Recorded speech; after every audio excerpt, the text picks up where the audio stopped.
My heart aches, and a drowsy numbness pains my sense, as though of hemlock I had drunk,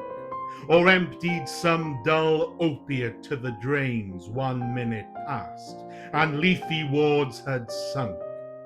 'Tis not through envy of thy happy lot, but being too happy in thy happiness,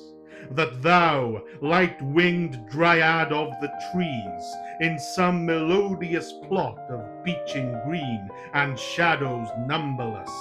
singest of summer in full-throated ease. Oh, for a draught of vintage that hath been cooled a long age in the deep-delved earth, tasting of flora and the country green, dance and provincial song and sunburnt mirth. Oh, for a beaker full of the warm south,